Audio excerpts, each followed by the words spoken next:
Everyone wants to sip cocktails on a beach while their bank account fills itself. But let me be the one to tell you that most passive income businesses are about as passive as raising a toddler.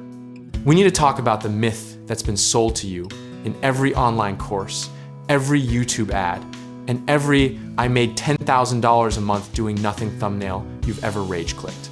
The dirty secret is that the word passive has been hijacked by marketers, the same way natural got hijacked by the food industry.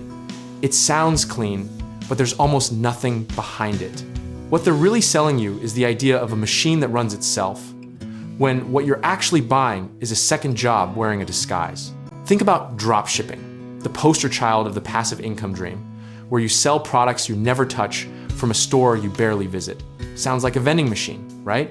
But in reality, you're constantly chasing suppliers, handling refunds, running ads, and watching your margins evaporate faster than your motivation on a Monday morning.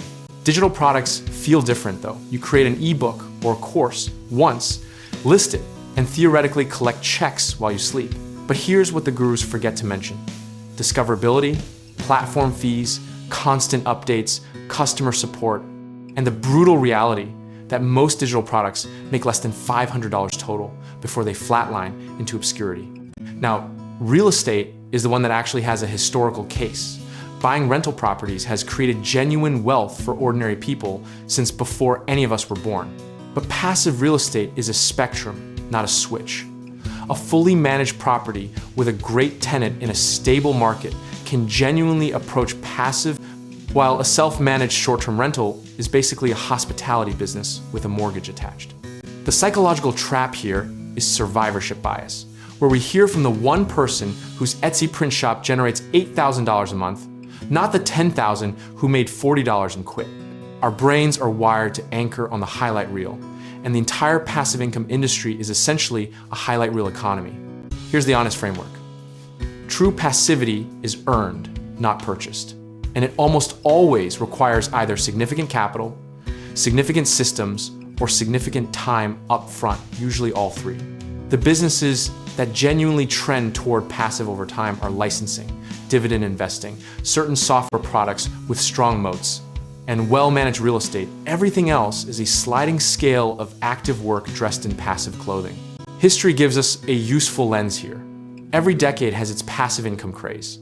From multi-level marketing in the 1990s, to Amazon FBA in the 2010s, to crypto yield farming and faceless YouTube channels, today and in every cycle, the window for easy money closes faster than people expect. What looks like a blue ocean in January often looks like a crowded flea market by December. The misconception we need to demolish right now is that starting passive means staying passive, because the businesses that become genuinely hands-off almost always started with a brutally active phase. Think of it less like flipping a switch and more like building a dam, exhausting up front, flowing freely later. So if someone tells you their business was passive from day one, they either have a trust fund or they're selling you something. The practical lesson from people who've actually done this is simple.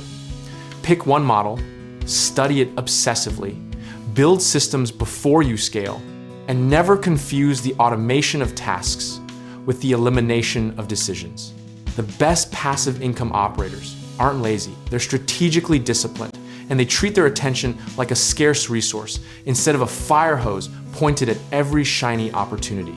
Position size and patience matter more than the business model you choose. Because even a mediocre cash-flowing rental property held for 20 years will outperform a perfect passive business you abandon after 6 months when it gets hard. Process over conviction. Always the people still in the game in year 5 aren't necessarily smarter, they just never quit when the passive dream briefly looked like work. The philosophical truth underneath all of this is that passive income isn't really about doing nothing. It's about doing the right things intensely for a defined period so that the returns outlast the effort. Discipline in your systems, sizing in your bets, and consistency in your execution are the actual products you're building, and the income is just the receipt. If you're genuinely trying to build toward passive, get comfortable with the idea that your first 2 years will look nothing like the thumbnail, and that's not a bug. It's the price of admission that filters out everyone who wasn't serious anyway. The real edge isn't finding a secret business model. It's being willing to build slower and smarter than the people chasing overnight results. Whether you end up with a portfolio of rentals, a licensed product, or a well-oiled content business, the framework is the same. Build, systematize, delegate, then and only then step back. And if you want help taking that first step, whether it's real estate investing, home contracting work, or finding the right lenders, check out our links in the description below.